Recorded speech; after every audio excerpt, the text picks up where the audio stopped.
We're in the locker room here after the 21-18 overtime win, the Vikings over the Rams, and we're with defensive end Brian Robison. Brian, big effort by the entire team, but I'll tell you what, on the outside, trying to contain that sweep by Tavon Austin, amazing. What'd you do to be so successful? I mean, we just had to keep rallying. I mean, at the end of the day, we didn't have any magic formula for it or anything like that. It was just, we just had to run to the ball, and he's a heck of an athlete and made some plays on that sweep early in the game, and we were able to do much better of it in the second half. I saw you in the backfield. I saw you downfield. You were kind of everywhere. I'm not so sure you didn't even drop in coverage at some point in time. How hard is it to have that many responsibilities? It's hard. I mean, it's hard to get a rhythm when you're doing a lot of things like that, but it creates mismatches on the offensive side of the ball. So anything we can do as far as being able to do more, it helps us win. Absolutely. Well, now you've got a situation to where you're sitting 6-2 on top of the division. Looks like the Green Bay Packers are going to lose. So you've kind of caught the pack. What do you have to do on a game-by-game basis to continue this winning streak? We're not worried about where we're sitting in the NFC North. The only thing we're worried about is the next opponent. And so for us, next week it's Oakland, and we got to go there and try to get a win. We talked about it before. The kits measure up on a quarterback at some point in time. What does that do when you just continue to pop that guy and put him on the ground? How does it change his rhythm? Well, it changes his rhythm because now he's got to look at the pass rush instead of being able to look downfield. And if we're able to, keep putting pressure on him, get in his face, get some hits on him, that takes his eyes away from being able to look down for them deep threats. We saw a couple things to where, defenders are trying to pull off on a hit and they end up hitting the quarterback in the head. I mean, we saw it on the Rams side, we saw it on the Vikings side at some point. How hard is it when you're in the midst of a play going full speed to try to miss? Yeah, I mean, it's just one of those things where you got to play full speed and you try to do everything legally that you possibly can, but sometimes stuff happens. Absolutely. Well, as you go forward, now you face the Raiders. What is it the Raiders bring to you that's a little bit different, especially as you go to the West Coast? Is it hard to prepare for a West Coast game? Yeah, I mean, I really don't know. We haven't watched much film on them yet. We'll probably start that, going in Tuesday, Wednesday. The one thing I do know is they've got a second-year quarterback over there that's playing really well, and they're running the ball well. They're doing a lot of good things over there. So we got to be on our P's and Q's once again and go out there and try to play a ball game on the West Coast and get a win. Absolutely. Ryan, what was your reaction when Sim decides to get the ball in your hands, so to speak, in overtime? Well, first thing was I was surprised. Second thing was that tells me he's got confidence in us to go out there and get the job done. And anytime your coach has that type of confidence in there, you don't want to disappoint. So we just had to go out there, get it done, and was able to get the ball back to our offense. And it wasn't a pretty win once again, but we got it done. You guys got to have enough bodies and depth. Your depth is really being tested here. You know what? Next man up.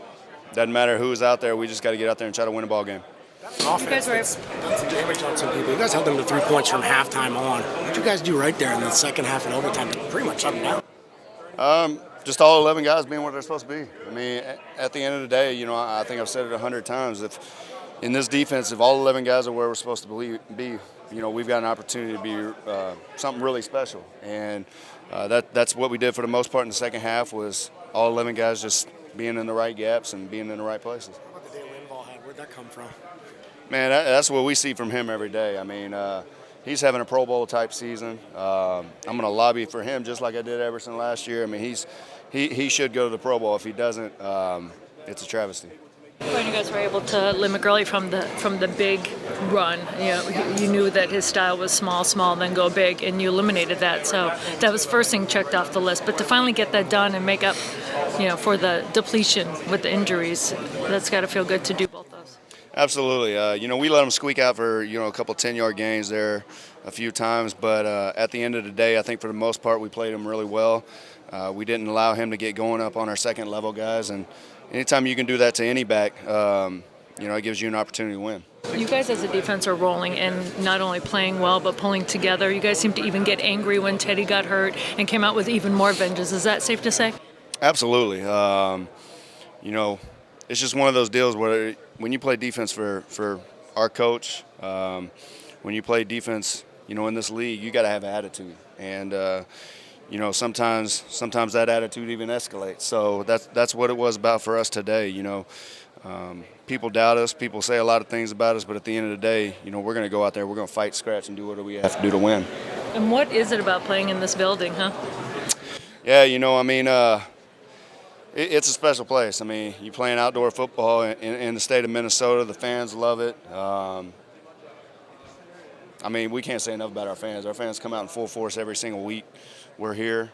they make it loud, even loud for an outdoor stadium. So can't say enough about them. Brian, you like Zim putting the game on defense's shoulders there in overtime? Yeah, I mean, I mentioned earlier, it's an opportunity where he showed that he has the confidence in us to go out there and get it done, and we didn't want to disappoint. So we went out there and did what we had to do to get the ball back in our offense's hand to win the game. What was the reaction inside when Teddy gets it? Obviously, everybody gets pretty ticked off about it, but at the end of the day, it's football. I mean, sometimes those things are going to happen, and we just got to go out there and do what we have to do to win the ball game. And fortunately for us, we were able to get it done today. Cheap shot in your mind or not really? I'm not going to comment on that.